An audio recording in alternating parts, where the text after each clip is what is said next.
faltas, que a la tercera falta yo los doy de baja en mi materia. Disculpe, así maestra, que arreglen sus problemas. ¿Qué? Y no te ves, si nosotros nos podemos ver. No te ¿Quería ves. decirle eso? Si entre nosotros nos podemos ver, eso quiere decir a mí que no me el internet importa, Guillermo. A ver, ¿qué parte no te queda claro? Si es yo que entonces, te veo, conmigo no estás. Entonces el internet que está mal es el suyo, maestra. Y yo a todos los demás los veo y aquí es al único que no veo. Mi internet está mal porque aquí no te veo. Ubícate, niño. Apágame tu micrófono. No me interesa. Tienes falta.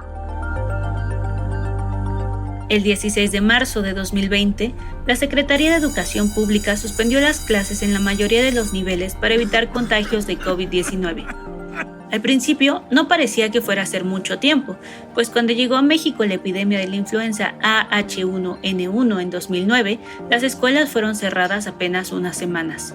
Sin embargo, ya ha pasado más de un año y las aulas aún no abren en la mayor parte del país. Bienvenidas niñas y niños a una clase más de Aprende en Casa 3, para la clase de lengua materna, clase bilingüe, sexto grado. En marzo de 2021, el INEGI dio a conocer que 5.2 millones de personas de entre 3 y 29 años no se inscribieron al ciclo 2021 que empezó. 2.3 millones no se matricularon por causas directamente relacionadas con la pandemia, ya sea porque consideran que la educación a distancia es poco funcional, porque los padres perdieron su empleo o porque no cuentan con los dispositivos electrónicos y conexión a Internet para tomar clases virtuales. 2.9 millones más no ingresaron por falta de dinero o recursos. El estudio del INEGI también muestra que en 58.3% de las viviendas con alguien en edad escolar considera que las clases remotas no se aprenden o se aprende menos que de manera presencial. 27.1% dice que hay falta de seguimiento al aprendizaje de los alumnos y 23.9% cree que no hay capacidad técnica o pedagógica de padres y tutores para transmitir los conocimientos. ¿Estamos preparadas y preparados para el regreso a clases?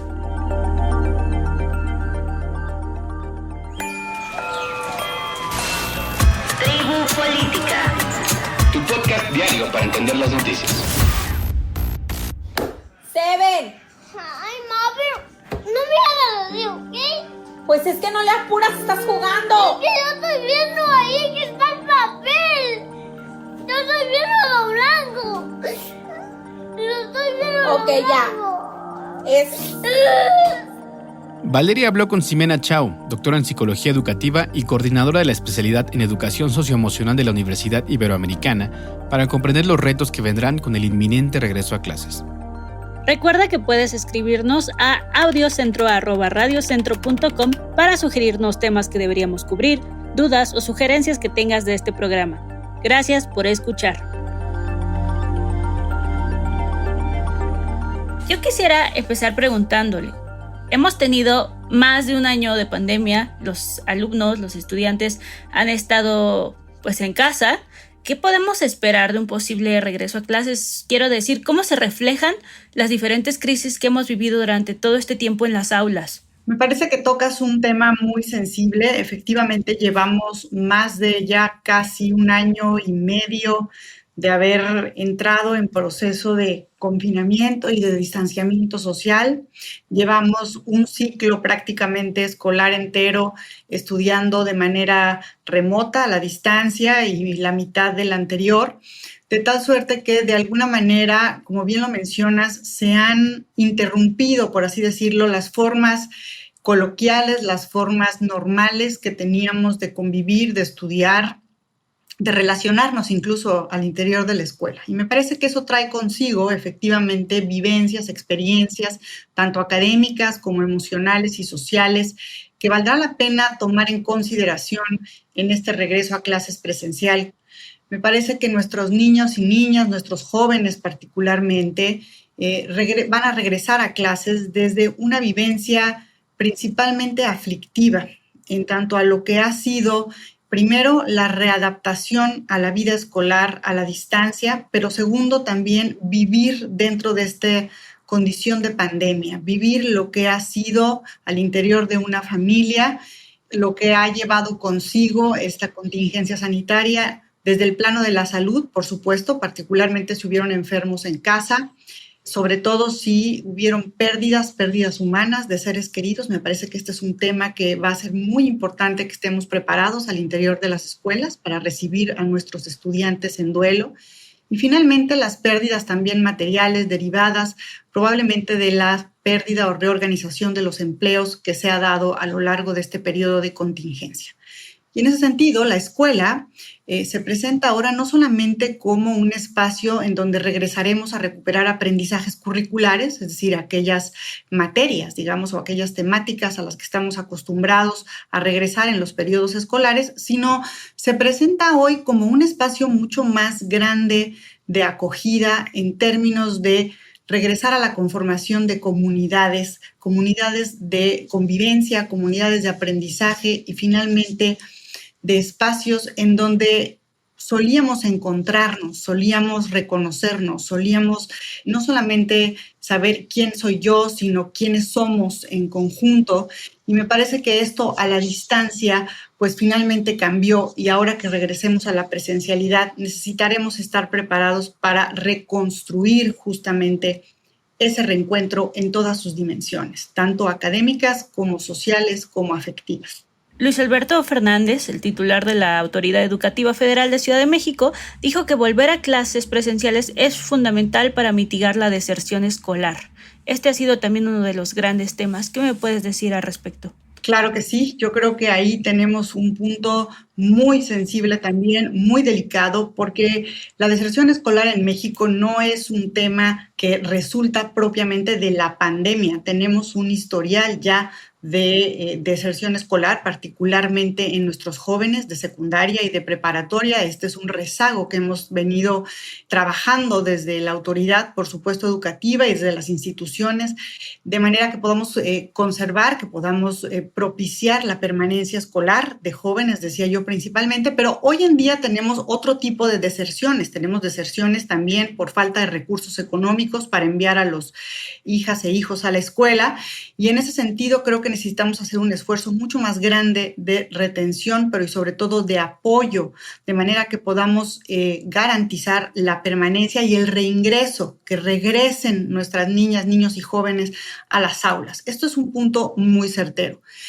Yo simplemente quisiera como acotar y afinar esto en tanto a invitar a la comunidad escolar, a la autoridad educativa, a que nuestra planeación de regreso a clases sea de tal suerte estratégica y cuidadosa que nos permita efectivamente reabrir las escuelas para garantizar esta continuidad de los aprendizajes y esta permanencia, de tal suerte que no derive en una nueva contingencia porque nos apresuramos o porque no previmos o porque no se hizo pensando en todas aquellas medidas que eran necesarias, tanto para garantizar la salud, por supuesto, pero también para garantizar el tránsito efectivo y afectivo al interior de la escuela. Entonces necesitamos prepararnos para justamente detener esta deserción escolar, pero también necesitamos prepararnos para garantizar que este regreso a clases efectivamente será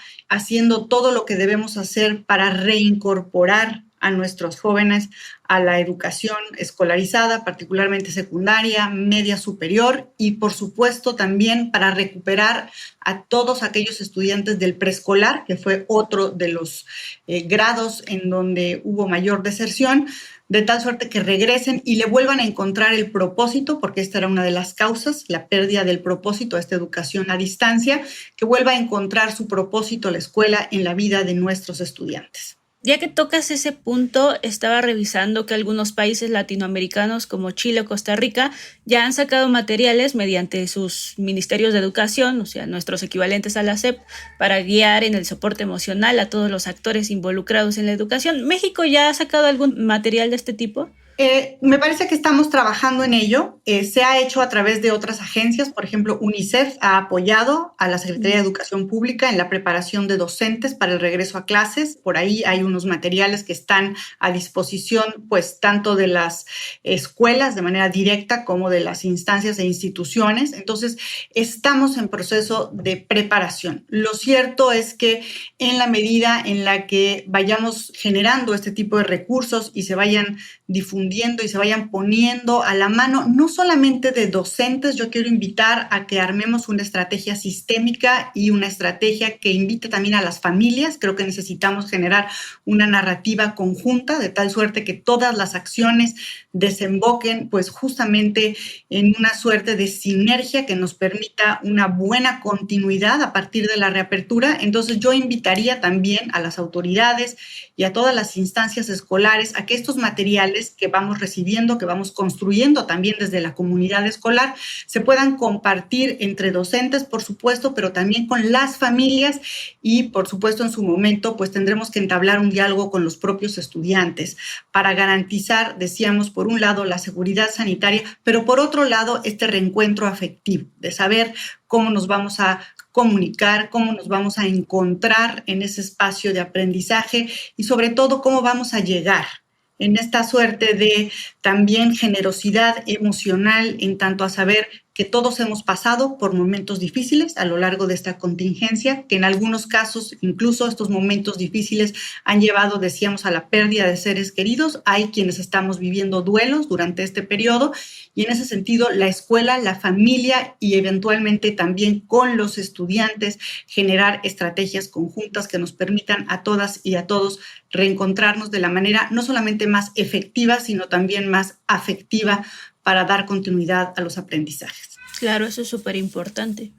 En México, bueno, ahora que mencionabas si hay condiciones o no, sabemos que en México tenemos un ecosistema educativo muy complejo y una de las aristas que es políticamente muy fuerte son los sindicatos de profesores.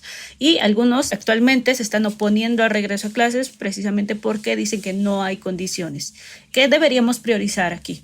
Me parece que hay varios puntos, hay varias aristas y son de igual importancia. Una de ellas es contar con la infraestructura física que nos permita asegurar la seguridad sanitaria, porque parte de la renuencia de nuestros profesores para regresar a las escuelas, pues tiene que ver con esto, con garantizar seguridad sanitaria. Todos hemos vivido, decía yo hace un momento, a la lejanía o a la cercanía muy próxima la pérdida de vidas. Y entonces nadie quiere pasar por ahí, nadie quiere estar en esa posición y por supuesto no queremos estar en un espacio de aprendizaje y convivencia con miedo al contagio. Entonces me parece que en este sentido la infraestructura física de nuestras escuelas va a ser sumamente importante que la revisemos, que podamos garantizar que cuenta con las instalaciones sanitarias, hídricas necesarias para que podamos garantizar esto, higiene y seguridad sanitaria, por un lado. Por otro lado, me parece que necesitamos pensar y organizar de manera muy estratégica y eficiente la organización y la planeación de la vida escolar. Regresar a la modalidad híbrida, ya lo hemos visto en otros países, las experiencias de otras latitudes nos ya arrojan luces para entender que esto requiere de una organización eficaz que permita la rotación eficiente de manera que se garantice nuevamente los espacios para la seguridad sanitaria y la buena continuidad académica y entonces necesitamos organizar al interior de la escuela y tener también lineamientos de orden federal, nacional, que nos ayuden a dar buen seguimiento de esta organización, de esta rotación, si es que vamos a optar por la modalidad híbrida. Y bueno, finalmente me parece que tenemos que empezar a pensar desde ya cómo vamos a apoyar el buen tránsito académico de nuestros estudiantes, qué van a requerir, porque supimos por esta diversidad de contextos que ya mencionas, sabemos que la disparidad en los aprendizajes pues va a ser grande. No es lo mismo quien contó con una conexión a internet, una computadora, una buena conexión al programa Aprende en Casa, un buen seguimiento por parte de sus docentes con comunicación a través de medios digitales, que quien no contó con esta infraestructura. Entonces necesitamos pensar en cómo vamos a apoyar en este regreso y en esta continuidad de los aprendizajes a nuestros estudiantes. ¿Qué clase de estrategias? Por ejemplo, si vamos a contar con algún tipo de tutoría o acompañamiento para aquellos estudiantes que así lo requieren. por un lado.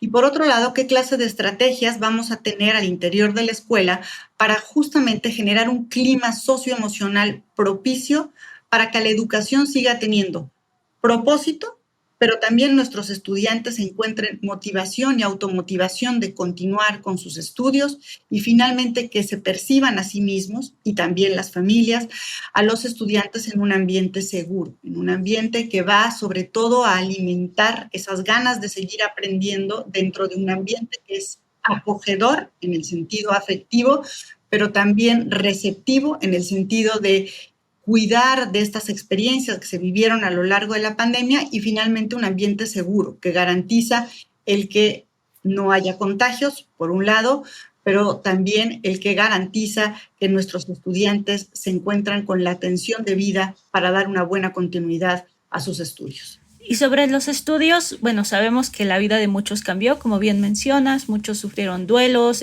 crisis tal vez económicas en casa, diversidad de situaciones. La vida ya no es la misma, nosotros no somos los mismos. ¿Qué deberían adoptar los programas de estudios? ¿Qué se debería añadir o priorizar?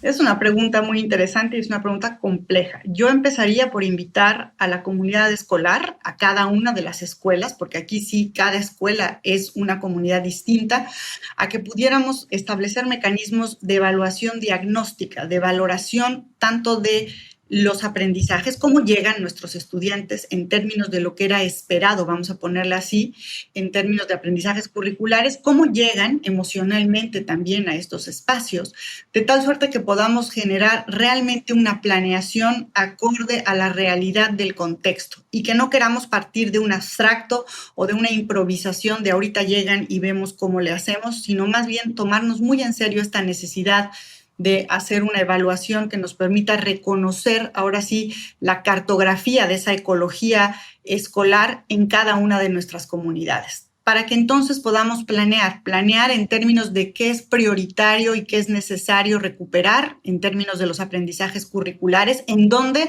lo voy a decir con palabras muy coloquiales, en dónde nos tenemos que poner al día, de tal suerte que nuestros estudiantes puedan transitar, ¿verdad?, a su próximo ciclo escolar con la mayor ganancia y la mayor fortaleza en sus aprendizajes. ¿Y qué necesitamos para que a lo largo de ese nuevo ciclo escolar, porque este prácticamente ya terminó, pueda transitar, ¿verdad?, de la manera más robusta posible y que pueda finalmente reconstruirse los aprendizajes curriculares al tiempo que se reconstruye también la comunidad escolar? Eso por un lado, pero también un diagnóstico, decíamos, socioafectivo, es decir, cómo llegan nuestros estudiantes, cómo llegan nuestras familias, qué tenemos que hacer como comunidad escolar para ser receptivos, para ser empáticos, para generar una comunicación que nos permita, decíamos, sobre todo, mantener a la comunidad dentro de ese trayecto escolar, que nos permita acompañarles para dar continuidad a sus aprendizajes,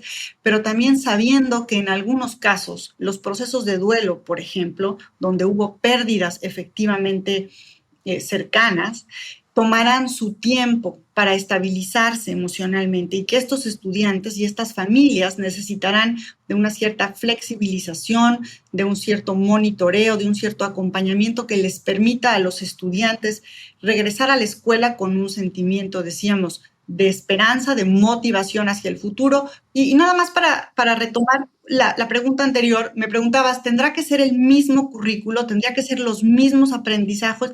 Yo te diría, no podemos obviar el periodo de contingencia, no podemos hacer, como dicen, corte y a lo que sigue y empezar como si aquí no hubiera pasado nada. Entonces, haciendo como muy concreta la respuesta, yo te diría, no podemos regresar con lo mismo, porque no va a ser lo mismo.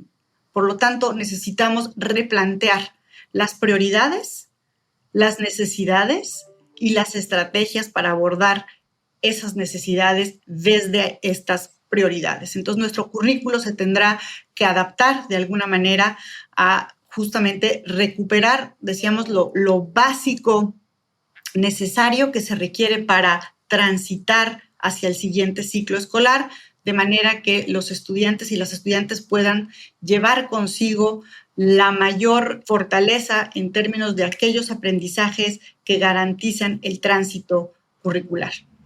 De toda esta experiencia que ha pasado este año, y para ponernos un poco optimistas, ¿qué aprendizajes pueden rescatar los maestros, las maestras, los directivos, las directivas y las expertas como tú del aprendizaje a distancia, de la integración de la tecnología y de experimentos como Aprende en Casa? Primero que nada, rescatamos como población además al interior de la escuela, los docentes y los estudiantes mismos, rescatamos que somos más resilientes de lo que pensábamos, somos más capaces de adaptarnos, somos altamente eficaces en buscar soluciones, en dar continuidad, en seguir a toda costa manteniendo esto que llamamos escuela. Y entonces eso me parece que es un aprendizaje sumamente importante. Aprendimos y valoramos la importancia que tiene la presencialidad, ese papel que juega el docente, por ejemplo, en la mediación directa, en la conversación y en el diálogo uno a uno de manera presencial con sus estudiantes. Aprendimos que la vivencia de los aprendizajes y el diálogo, cuando estamos en un mismo espacio, pues de alguna manera enriquece no solamente el contenido curricular, sino la vivencia afectiva y la vivencia social del aprendizaje. Pero también aprendimos que podemos llevar a la vía remota estos aprendizajes a través de nuevas estrategias, nuevas didácticas y nuevas tecnologías.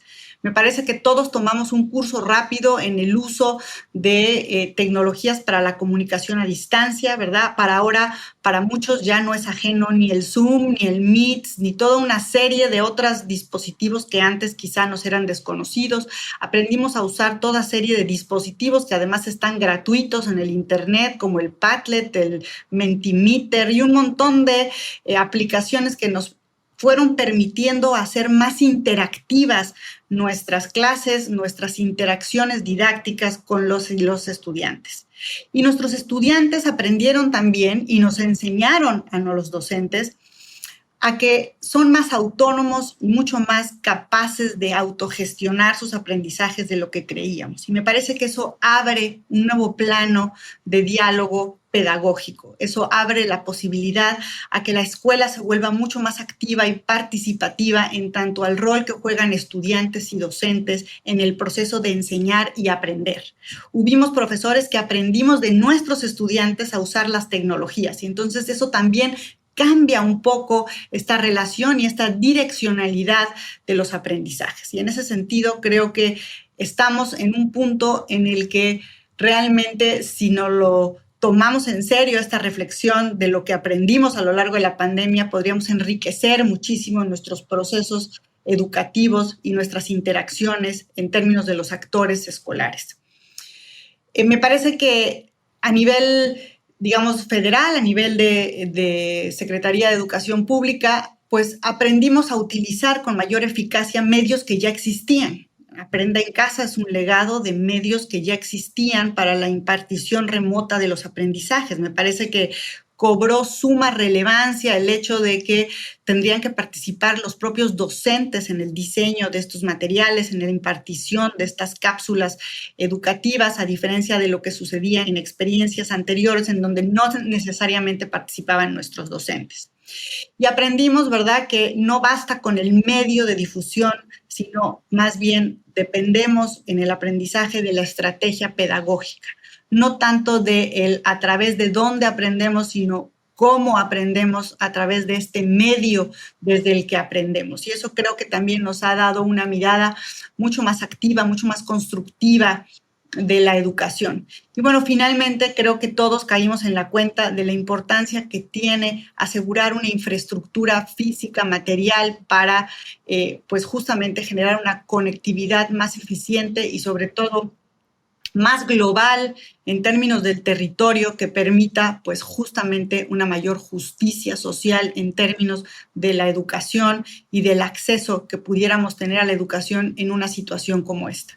Y mi última pregunta, Ximena, ¿será posible usar esta experiencia de la pandemia para, como dice la UNICEF, regresar a una mejor escuela? Yo quisiera pensar que sí.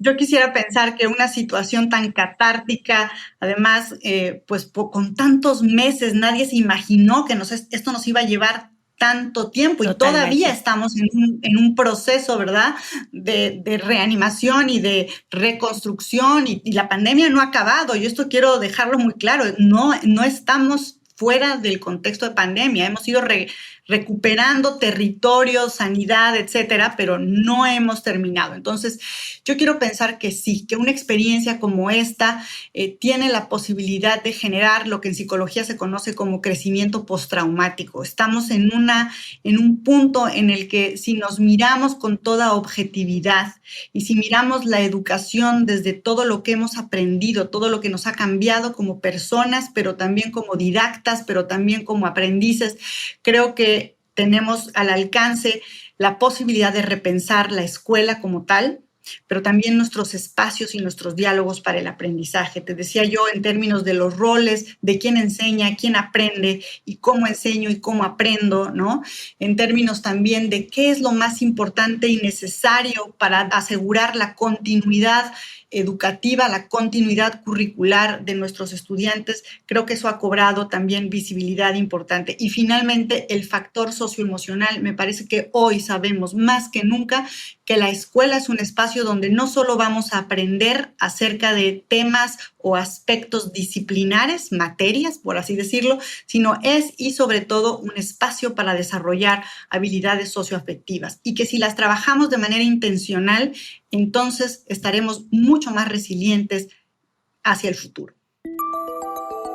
Según la Secretaría de Educación Pública, se han vacunado a más de 2.5 millones de trabajadores y trabajadoras de la educación en 30 de las entidades del país con la vacuna del laboratorio CanSino, que es de dosis única. El regreso a clases será voluntario y tendrá que contar con el apoyo de la comunidad escolar. Se tomará la temperatura al ingreso del plantel, se contará con gel, agua y con jabón, y el uso del cubrebocas será obligatorio. Sin embargo, al primer contagio, las clases presenciales serán suspendidas durante 15 días. Si quieres conocer más del tema, te recomendamos visitar la página Cuéntame del INEGI y el informe Mujer en la Economía Post-COVID del Instituto Mexicano de la Competitividad. Este podcast fue producido por Audio Centro, conducido por Mauricio Montes de Oca y Valeria Ríos, editado por Erika Iván González, con la producción ejecutiva de Luisa Cantú y Javier Martret.